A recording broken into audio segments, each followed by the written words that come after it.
करा।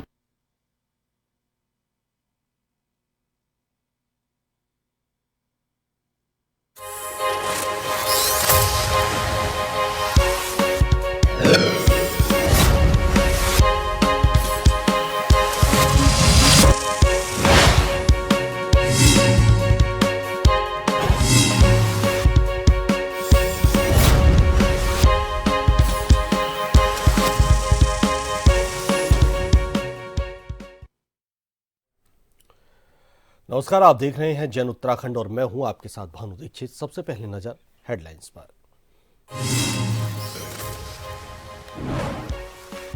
उत्तराखंड में आज सदन में अनुदान मांगों पर होगी चर्चा। कई विधेयक रखे जाएंगे पटल पर, हंगामे का आसार। कल विधानसभा में पारित हुआ था भू कानून।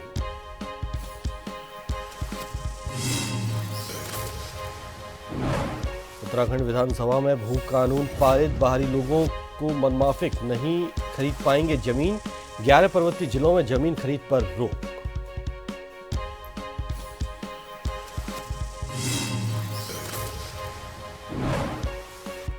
उत्तराखंड में बजट पेश होने के बाद जनप्रतिनिधि क्षेत्रों के दौरे पर सांसद त्रिवेंद्र सिंह रावत ने हरिद्वार में उद्यमियों और लोगों को बताई खूबियां।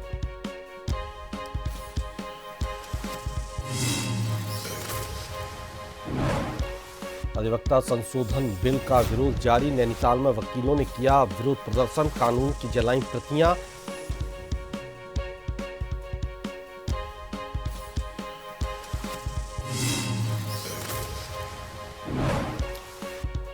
हरिद्वार में इंडो हिमालयन आयुर्वेद प्रदर्शनी का आयोजन। सांसद त्रिवेंद्र सिंह रावत ने प्रदर्शनी का किया उद्घाटन। फ्री मेडिकल हेल्थ कैंप में पहुंचे लोग।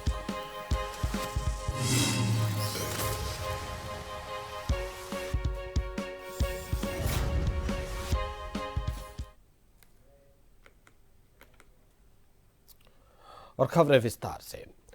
बता दें कि वित्त वर्ष 2025-26 के आय व्यय की अनुदान मांगों पर चर्चा और मतदान। वित्त मंत्री उत्तराखंड विनियोग विधेयक 2025 को पुनः स्थापित करने हेतु सदन की अनुज्ञा मांगेंगे। वित्त मंत्री उत्तराखंड विनियोग विधेयक 2025 को पुनः स्थापित करेंगे। वित्त मंत्री प्रस्ताव करेंगे कि उत्तराखंड विनियोग विधेयक 2025 पर विचार किया जाए। वित्त मंत्री प्रस्ताव करेंगे कि उत्तराखंड विनियोग विधेयक 2025 पारित किया जाए।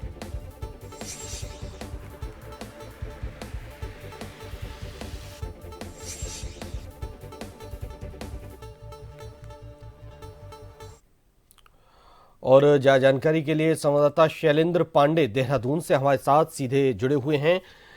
आज कई अनुदान मांगों पर चर्चा होगी सदन में। शैलेंद्र, कौन कौन से वे अनुदान मांगे रहेंगी? भानु, आपको बता दें कि आज बजट सत्र का 5वां दिन है और आज सदन में 11 बजे से शुरू होगी, तो उस पर विभागवार चर्चा होगी बजट को लेकर के। और सरकार उस पर चर्चा करेगी। साथ ही विपक्ष के द्वारा कटौती प्रस्ताव भी लाया जा सकता है। और आज सरकार जो बजट पेश करेगी उसमें बताएगी कि हर विभाग में किस विभाग में किस मद में कितने, उस पर विपक्ष के साथ चर्चा होगी। साथ ही विपक्ष कुछ ऐसे विभाग है उसमें मांग कर सकता है कि इस विभाग में बजट को बढ़ाया जाए या इस विभाग से बजट को हटा करके इस विभाग में हटाया जाए या बढ़ाया जाए। तो इन सबको लेकर के आज जो सदन का मुख्य चर्चा है वो बजट पर है और सरकार बजट को प्रस्ताव रखेगी और बजट पर चर्चा होगी। कल भी काफी चर्चा हुई, भू कानून को पास कर दिया गया। अब आज जो चर्चाएं हैं, कल जो हमने देखा काफी हंगामा भी हुआ, आज क्या कुछ आसार लग रहे हैं शैलेंद्र? आपको बता दें सरकार पक्ष में लोग जो लेकर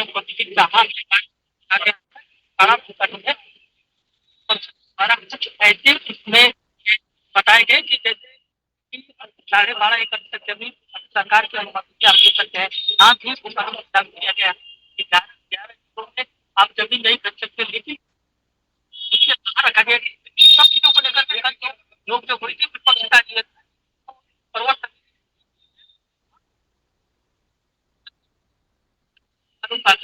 लेकिन आज जो है बजट सरकार रखेगी, विभागवार कितना बजट है और सरकार चर्चा करेगी। तो इसमें विपक्ष मांग कर सकता है कि इस मद में कितना पैसा आना चाहिए, तो दोनों तरफ से रोक की संभावना है, क्योंकि सरकार बजट देती है तो सरकार का अपना इंटेंशन रहेगा कि इस मद में कितना पैसा होना चाहिए, वही विपक्ष का भी रहेगा कि इस मद किसी और मद में जिसको विपक्ष को पड़ेगा कि जन कल्याण के मुद्दे इसमें बजट को बढ़ाया जाए।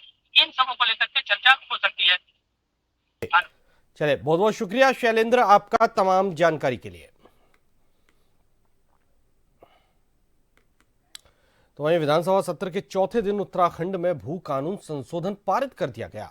मुख्यमंत्री पुष्कर सिंह धामी ने उत्तराखंड भू कानून को लेकर उत्तर प्रदेश जमींदारी विनाश एवं भूमि व्यवस्था संशोधन विधेयक 2025 सदन के पटल पर रखा, जिस पर विपक्ष ने चर्चा की मांग उठाई। विधानसभा अध्यक्ष रितु खंडूरी के निर्देश के बाद भू कानून को लेकर सत्ता पक्ष और विपक्ष के बीच चर्चा हुई। जो हमने कहा था कि हम जरूर भू सुधार की दिशा में काम करेंगे, भूमि का प्रबंधन करेंगे, यह हमने एक शुरुआत कर दी है। आज ये शुरुआत हुई है, आगे जिस प्रकार से भी सुझाव आते रहेंगे जो राज्य के हित में, जिस प्रकार से हम पहले भी अनेक निर्णय लेते रहे हैं, ऐतिहासिक निर्णय हमने राज्य के अंदर लिए हैं, चाहे वो देश की आज़ादी के बाद समान नागरिक संहिता को लागू करना हो, जो देवभूमि उत्तराखंड की जनता के हमने वचन दिया था, वो हमने अपना वचन निभाया। हमने राज्य के युवा नौजवान अपने भाई बहनों के लिए देश का सबसे सख्त नकल का कानून हम लेकर आए। हमने दंगा रोकने के लिए कानून बनाया है, हमने धर्मांतरण रोकने के लिए कानून बनाया है, हमने लव जिहाद, लैंड जिहाद, थूक जिहाद, इन पर कार्रवाइयाँ की हैं। हमने अतिक्रमण हटाया है, बड़ी संख्या में अतिक्रमण हटाया है। हम राज्य को नवाचार की ओर ले जा रहे हैं।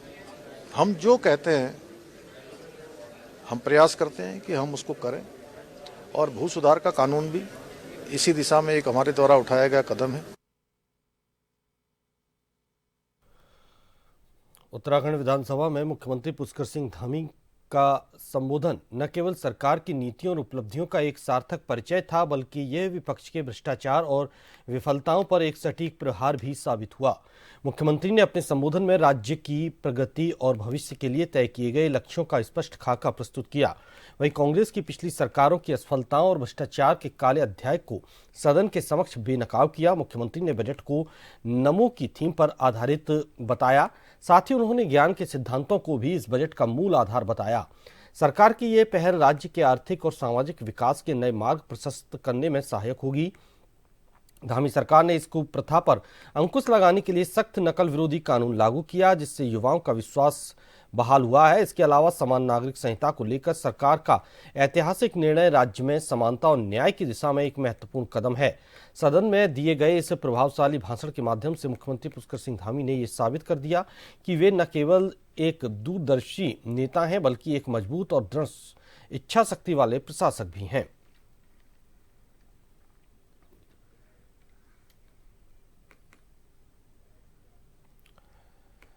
मुख्यमंत्री धामी ने कहा कि उत्तराखंड राज्य निर्माण के रजत जयंती वर्ष में बजट का आकार 1 लाख करोड़ रुपए से अधिक हो गया है। यह दर्शाता है कि राज्य आर्थिक रूप से सशक्त हो रहा है और विकास के नए आयाम गढ़ रहा है। पिछले बजट की तुलना में इस वर्ष के बजट में 13% की वृद्धि हुई है, जो उत्तराखंड के समावेशी और सतत विकास के प्रति सरकार की प्रतिबद्धता को दर्शाता है।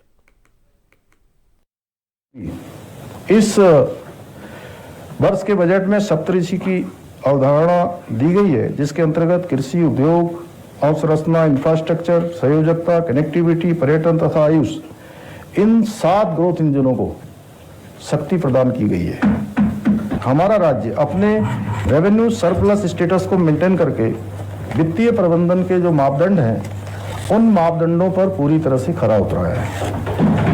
हमारा सार्वजनिक ऋण राजकोषीय उत्तरदायित्व बजट प्रबंधन अधिनियम के निर्धारित मापदंडों के अनुरूप है। इसके साथ साथ हम केंद्र सरकार की जो पूंजीगत निवेश हेतु राज्य को दी जाने वाली विशेष सहायता है SASCI का पूर्ण उपयोग करते हुए 4000 करोड़ रुपए से भी अधिक की ब्याज मुक्त धनराशि प्राप्त करने में भी भारत सरकार से हम सफल रहे हैं। अभी मैंने देखा कि उन्होंने कहा अपने सलाहकारों और अधिकारियों को हमने निर्देश दिया है कि सदन की कार्रवाई के दौरान गैरसैंण का नाम भी ना आने पाए, जबकि हमने तो घोषणा करी थी सदन में पिछली बार वहां कि हम तो गैरसैंण में ही सदन चलाएंगे। भाई साहब, मैं कहना चाहता हूं कि गैरसैंण के विकास के लिए हमने जो किया है वो सबकी कल्पना से परे है। गैरसैंण को हमने केवल राजनीतिक मुद्दा बनाकर इस्तेमाल नहीं किया है, बल्कि गैरसैंण के विकास को नई ऊंचाइयों तक पहुंचाने का हमने काम किया है। मुख्यमंत्री धामी का ये भाषण उत्तराखंड की राजनीति में एक महत्वपूर्ण मोड़ के रूप में देखा जाएगा। उन्होंने न केवल अपने नेतृत्व की सक्षमता को सिद्ध किया, बल्कि विपक्ष के भ्रष्टाचार को उजागर कर जनता के समक्ष एक साफ और मजबूत सरकार की छवि प्रस्तुत की।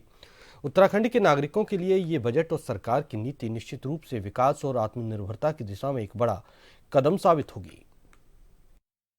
धन्य नेता बार बार इस सदन में, चाहे यहाँ सदन लगे, चाहे वहाँ लगे, चाहे इधर लगे, चाहे यहाँ लगे, एक बात बार बार करते हैं कि भ्रष्टाचार बहुत हो रहा है। बहुत परेशान रहते हैं और कुछ लोग ज़्यादा ही परेशान रहते हैं, जो अपने ज़माने में अपने घरों से बैठकर शराबों की दुकानों के ठेके बांटा करते थे या खनन पट्टों की बंदरबाट करते थे और डीएफओ पर गोली चलती थी, कहीं डंपर चढ़ जाया करता था।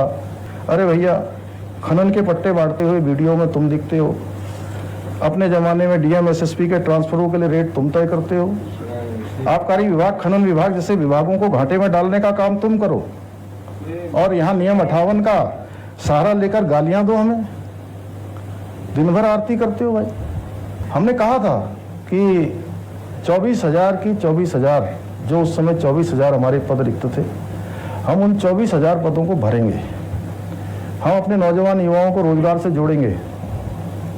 तो उस समय ये बात बहुत लोगों को ऐसा लगता था कि ये तो 6 ही महीने के लिए बने हैं और चुनाव आ जाएगा, कहाँ से करेंगे सब काम, ये चुनावी सुगीफा छोड़ रहे हैं। लेकिन जब नीयत साफ होती है तो दाता भी विधाता के रूप में आकर मदद करता है। अपने समय में कर्मचारियों और शिक्षकों को, उनकी तनख्वाह और पेंशनरों को उनकी पेंशन के लिए भी तरसा देने वाले लोग आज जब हम पर ऐसे अनर्गल आरोप लगाते हैं, तो मुझे उन पर तरस आने के बजाय उनके लिए मिर्जा गालिब का ये शेर याद आता है। हजारों ख्वाहिशें ऐसी हैं, हजारों ख्वाहिशें ऐसी कि हर ख्वाहिश पे दम निकले, बहुत निकले मेरे अरमान, मगर फिर भी कम निकले।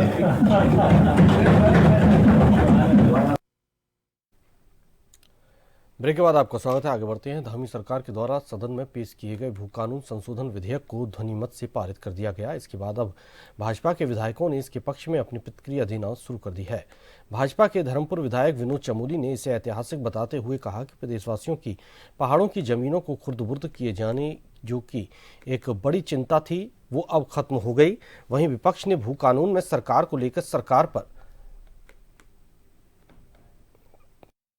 बहुत लंबे समय से प्रदेश के अंदर भू कानून की डिमांड थी और बहुप्रतीक्षित ये निर्णय था।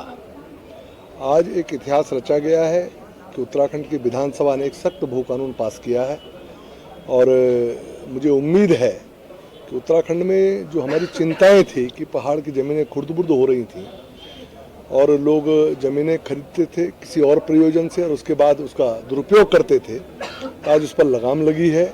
और जो इस प्रकार की भूमियां हैं जो जिस प्रयोजन से ली गई थी, अगर उस पर वो काम नहीं हुआ है तो उसकी भी एक रिपोर्ट सामने रखी गई। वो भूमियां सारी सरकार में निहित होने वाली हैं।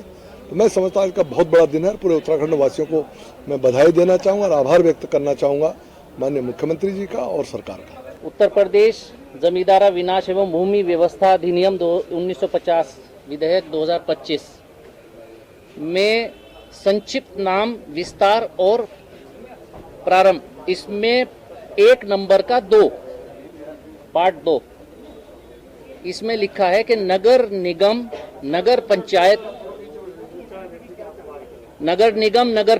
नगर पालिका परिषद, छावनी परिषद क्षेत्रों की सीमा के अंतर्गत आने वाले और समय समय पर सम्मिलित किए जाने जा सकने वाले क्षेत्रों को छोड़कर यह संपूर्ण उत्तराखंड राज्य में लागू होगा।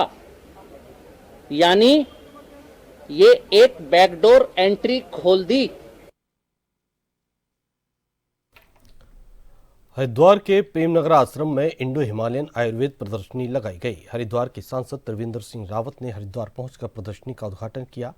आयुर्वेद और स्वदेशी को बढ़ावा देने के उद्देश्य से लगाई जा रही प्रदर्शनी में उत्तराखंड और अन्य राज्यों के आयुर्वेद उत्पाद बनाने वाली फर्म पहुंचकर अपने अपने उत्पादों को दर्शा रही हैं। प्रदर्शनी में फ्री मेडिकल हेल्थ कैंप भी लगाया गया है। उद्घाटन के बाद सांसद त्रिवेंद्र सिंह रावत ने कहा कि इस तरह की प्रदर्शनियों के जरिए लोगों को उत्पादों के बारे में जानकारी मिलती है, वहीं इन उत्पादों और सेवाओं को बेचने वालों के लिए भी अच्छे अवसर पैदा होते हैं। इस तरह की प्रदर्शनी से जो हमारे स्थानीय कोई माना खेती से संबंधित है तो उसके काश्तकार हैं, या यहाँ पर जो स्वास्थ्य से संबंधित हैं, आयुर्वेद से संबंधित हैं, कुछ इंडिजीनियस जो हमारे प्रोडक्ट्स हैं बेस मटेरियल पर हैं, तो लोग उससे प्रेरित होते हैं। और इस तरह की जो प्रदर्शनियाँ हैं उससे लोगों का उत्साह भी बढ़ता है, और जो लोग अपना कोई कारोबार शुरू करना चाहते हैं वो अपना कारोबार भी इसके लिए भी प्रेरित होते हैं, और यहाँ पर सेल भी करते हैं, एक तरह से अपने उत्पाद बेचते भी हैं।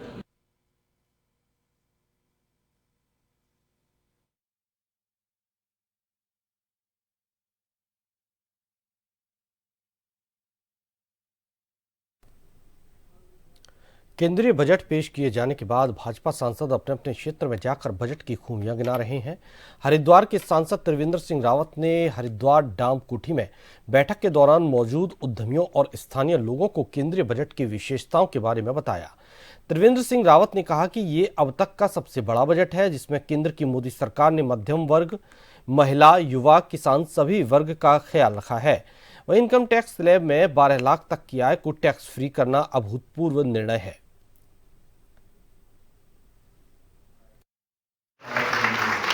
हम लोग लगातार ये प्रयास रहता है कि बजट से पहले भी और बजट के बाद भी हम जो संबंधित लोग हैं उनसे मिलने का हमेशा हमारा कोशिश रहती है।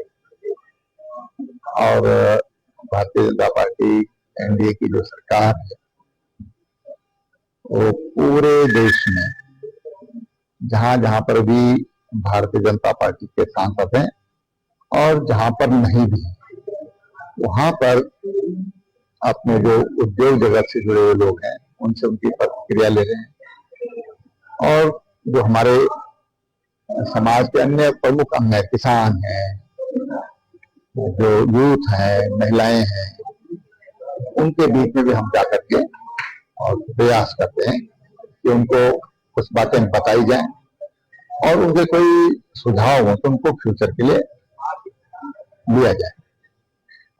जैसे इसमें क्या कहाँ के लोग शामिल हो गए? इसमें तो उद्योग जगत के लोग हैं, अलग अलग लोगों से हम मिलते हैं, एक साथ मिलने के बजाय अलग अलग लोगों से मिलते हैं। और आज हम यहाँ पर उद्योग जगत से जो लोग हैं उनसे मिल रहे हैं। कोटद्वार में जल निगम के पास गृह क्लेश के चलते एक व्यक्ति ने पहले तो अपनी पत्नी की गला घोंटकर हत्या कर दी, उसके बाद अपने आत्महत्या के उद्देश्य से गले में भी चाकू से वार कर दिया। कोतवाली कोटद्वार में सूचना मिली कि मनोज रावत अपनी पत्नी शशि देवी का गला घोंटा गया, जिससे अस्पताल ले जाया गया तो डॉक्टर द्वारा शशि देवी को मृत घोषित किया गया। साथ ही मनोज द्वारा भी चाकू से अपने गले पर वार किया गया। घायल अवस्था में अस्पताल में भर्ती कराया गया। मामले में पुलिस जांच कर रही है।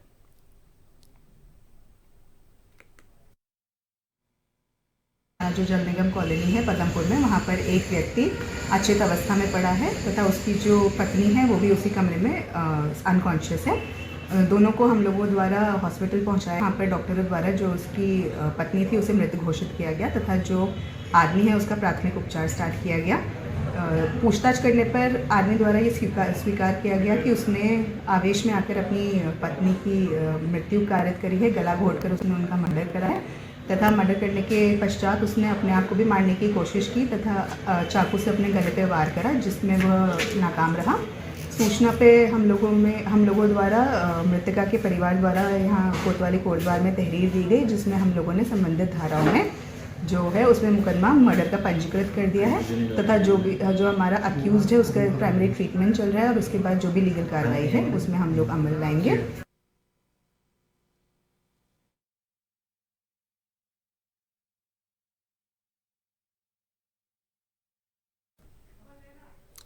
पिथौरागढ़ पुलिस को एक बड़ी सफलता मिली है। पुलिस अधीक्षक रेखा यादव के नेतृत्व में कोतवाली पिथौरागढ़ की टीम ने विकास भवन के पास खड़ी एक कार का लॉक तोड़कर चोरी करने के मामले में फरार आरोपी को गिरफ्तार कर लिया है। पुलिस ने आरोपी से 237.6 ग्राम अवैध चरस भी बरामद की है।